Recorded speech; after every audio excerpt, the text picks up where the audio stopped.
There are many who are insubordinate, empty talkers and deceivers, especially those of the circumcision party. They must be silent, since they are upsetting whole families by teaching for shameful gains what they ought not to teach.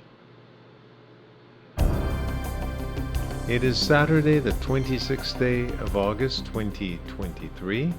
My name is Clive Walsh, and I am inviting you to join me for the reading of our devotional thought for today, and it is entitled, The Subtle Influence of Error. And the purpose of recording these devotional thoughts each and every day is for it to be an encouragement to you, a blessing to your life, and things that you can practically apply throughout your day. And our verses today, Titus chapter 1, verses 10 and 11, which reads, There are many who are insubordinate, empty talkers and deceivers, especially those of the circumcision party. They must be silent, since they are upsetting whole families by teaching for shameful gains what they ought not to teach. That's Titus chapter 1, verses 10 and 11. And in the book Truth for Life by Pastor Alistair Begg, he writes, Beware the danger of empty talkers. The church in Crete was threatened by some within the community of faith who were nevertheless marked by rebellion. They were like those who enlist in the army, report for duty, and put on a uniform, but as soon as battle commences, they refuse to obey their commanding officer. Such insubordinate individuals are, Paul says, empty talkers. They talk about nothing, but they make it sound as if it's the most important thing that you've ever heard in your life. They want to deviate from the main things and the plain things of Scripture and get everybody to focus on the sidelines or their traits. And shockingly, although they are deceivers, they are able to draw people after them. Some people are particularly susceptible to this kind of nonsense. It's not possible to have a product that sells unless you've got a market that is buying.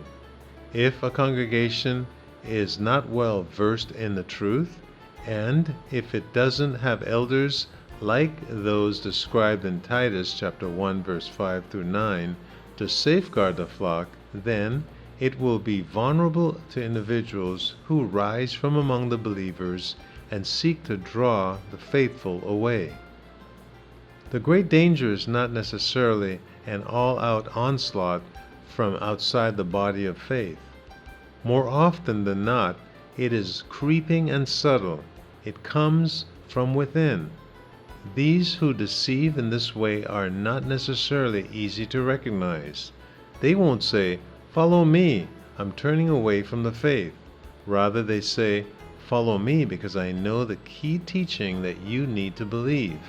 You need to make sure you're doing these things and not doing those things. The gospel is the amazing story that through Jesus and his work upon the cross, God completely transformed the lives of his children. Along with this change in our hearts, he gives us the unchanging truth of his word, and that truth is worthy of our prayers for the church and its elders. It is worth defending with all of our might. So let Paul's word be a reminder to guard against deceitful, empty talkers, and be vigilant as you check your own heart. Listen to those whose words are full of grace and truth, and ensure that your own words are saturated with those two hallmarks of the true Christian life as well. And that concludes our devotional thought for today, the subtle influence of error. Let's beware. Let's be in the book so that the book can get into us and keep us from those errors.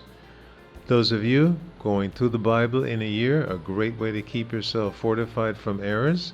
Your assignment today, Psalms 119, verses 89 through 176, as well as 2 Corinthians chapter 5. Clive Walsh here. May the Lord richly bless you today in a special way.